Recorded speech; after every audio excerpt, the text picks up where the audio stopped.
Good evening, everyone. It's me, Reverend Derrick from St. James, on the corner of 141st Street and St. Nicholas Avenue in New York City, in the village of Harlem. As we enter upon this Holy Week season, these next few days, I always find that it's something that reminds me of me when I was going to church when I was a little kid. We had Holy Week services where every night we would go to a different church in Morristown, and we would have a guest preacher in their choir from another church go to another church. So we would spend our entire week like that. And I realized that as I grow older, I sort of miss that focus on each day that leads up to Good Friday, Holy Saturday, and Easter. And I've decided that in my Bible study that I would produce a devotional guide. And I said, well, why don't I do something else with that? Why don't I just sort of think about something that touches me from the scriptures of each day that makes me think about how we might move forward in this week? Well, today's text, well, let me go back. Yesterday's text in our Lectionary Scriptures, Jesus came in on Palm Sunday, came in Jerusalem, everyone yelling and screaming, Hosanna, Hosanna. And he gets to the temple, and it's really too late to do anything. So he and his people go back down and go to Bethany to hang out for, presumably, is the next day of going to do what is called to be done. And it got me thinking about those times when we enter into moments of trials and tribulations, where we are ready to handle what is supposed to come our way, and then something else goes awry and it's postponed. What we're expecting to rip us apart, what we're expecting to conquer, is postponed, and we're left with that little bit of a dejected feeling. But I was looking at our text today, especially some of the Psalms for this day. The Psalms for this day, especially the one that I suggest that we read this evening before we go to sleep. Psalm 31, verses 9 through 16. Be gracious unto me, O Lord, for I am in distress. None of his disciples really know what's going on, really. But Jesus knows. And he says, the psalm, my eyes waste away from grief, my soul and body also. Maybe he doesn't say it, but he's certainly feeling it. For my life is spent with sorrow, and my years with sighing. My strength fails because of my misery, and my bones waste away. He knows that this week he will be the scorn of all his adversaries and a horror to even his neighbors around him, an object of dread to his acquaintances. There will be those who follow him now, who see him on the street, who will flee from him. And the psalm says, I have passed out of mind like one who is dead. I have become like a broken vessel. For I hear the beginning whispering of many.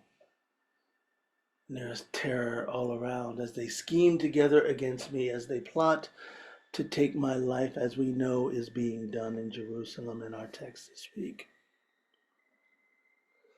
And yet here is what gets me. And here is what I think the consolation is for us. In the times when we know our enemies are against us, when there are people that are plotting against us, or even when we are just knowing that come the end of the week, we have to make a choice about how far we will go to where God is calling us, through all the pain and the suffering, through all the confusion and mystery. Psalm 31:14 ends, or our reading of it ends, the same way that most laments end. When we lament and are afraid, and there's nothing else left to say, the psalmist says, but I trust in you, O Lord. I say, you are my God. My times are in your hand. Deliver me from my enemies' hands and from my persecutors. Let your face shine upon your servant. Save me in your steadfast love. But I trust in you, O Lord. I say you are my God. Let your face shine upon your servant. What does that mean? I trust you. I love you. And whenever the face of God shines, in most of our texts, it means that the presence of God is with us intimately, closely. And so we yearn for that light and that countenance to shine upon us, to guide us through the week, not to steer us out of darkness, because darkness can also give us the opportunity, of course, to dream, to rest, as Jesus is resting in Bethany tonight. But the presence, the radiance of the Spirit that can rest on us,